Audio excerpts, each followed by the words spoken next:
বন্ধুরা, আজকে আমি চলে এসেছি নতুন একটা রেসিপি নিয়ে। রেসিপিটা হচ্ছে হরিয়ালি কাতলা। এটা কিভাবে করব সেটা তোমাদেরকে এখন দেখাবো। প্রথমে আমি একটু নুন, একটু হলুদ, সামান্য হলুদ, ধনে পাতা দিয়ে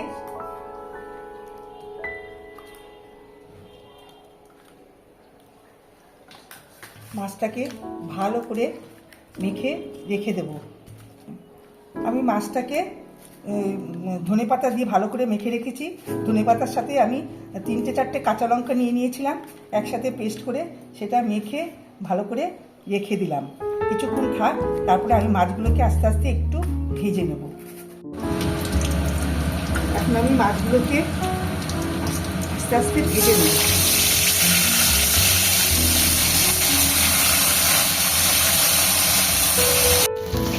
মাছটা ভাজা হয়ে গেছে, মাছটা এখন আমি তুলে নেব। দিয়ে ফোড়নটা দিয়ে দিলাম, তেজপাতা দিয়ে দিলাম, ওটা গেলে পেঁয়াজ কুচি দিয়ে দিলাম, সামান্য একটু পেঁয়াজ কুচি আর রসুন থেতো করা। একটু নাড়াচাড়া করে অল্প একটু ভাজা ভাজা করে মশলাটাকে পেস্ট করে রেখেছি, সব মশলা একসাথে করে সেটাকে দিয়ে দেবো। পেঁয়াজটা ভাজা ভাজা হয়ে গেছে, এবার মশলা যে অ্যাড করে রেখেছিলাম সব সেটা দিয়ে দেবো। একটু নাড়াচাড়া করবো।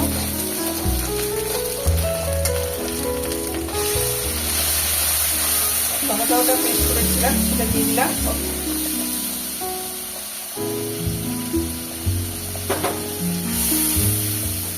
ভালো করে কষিয়ে নেব। কষানোর পরে ধনে পাতাটা দিয়ে একটু নাড়াচাড়া করবো।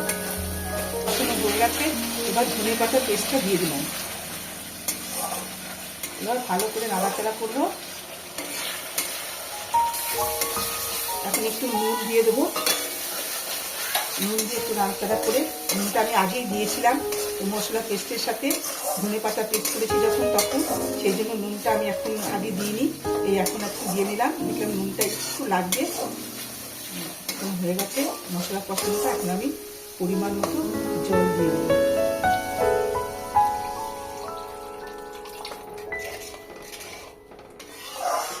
বেশি ঝোল দেবো না, গামাখা গামাখা করবো।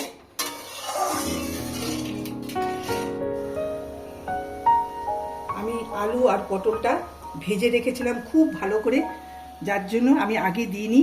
এখন আমি আলু পটলটা দিয়ে দেব। আপনাদের যদি ইচ্ছা হয় শুধু আলু দিয়েও করতে পারেন, আবার অন্য কোনো সবজি দিয়েও করতে পারেন, সেটা আপনাদের ইচ্ছার পরে। এবার আলু পটলটা যেহেতু ভালো আগে ভেজে রেখেছি আর বেশিক্ষণ লাগবে না, একটু হয়ে গেলেই মাছটা দিয়ে দেবো। এবার আমি মাছগুলো দিয়ে দেবো।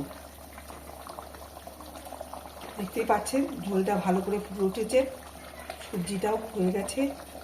মাছগুলো দিয়ে এবার আমি ঢেকে দেবো, পরে এবার একটু উল্টে দেবো। ঢাকনাটা খুলে দেখলাম মাছগুলো এক পিঠ হয়ে গেছে, এবার এক পিঠকে উল্টে দিলাম।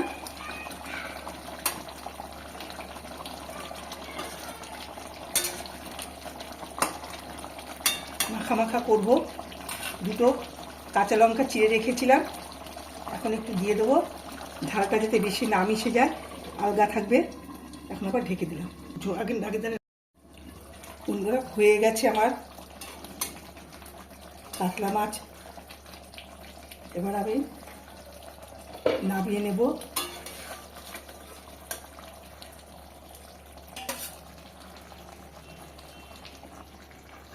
খুব আস্তে আস্তে নামাবো, আর নাহলে মাছগুলো ভেঙে যেতে পারে।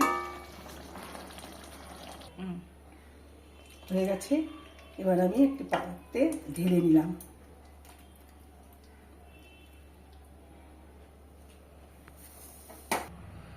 হয়ে গেছে, আমি নামিয়েও নিয়েছি। এবার উপর থেকে একটু কুচনো ধনেপাতা দিয়ে দেব, তারপরে আমি এটাকে সার্ভ করব। হয়ে গেছে বন্ধুরা, আজকে এই পর্যন্তই। যদি আপনাদের রেসিপিটা ভালো লেগে থাকে আমাকে একটা লাইক কমেন্টস শেয়ার করে দেবেন এবং আমার একটা সাবস্ক্রাইব করে দেবেন, তাহলে নোটিফিকেশানটা আপনাদের কাছে পৌঁছে যাবে। বন্ধুরা, আজকে এই পর্যন্তই।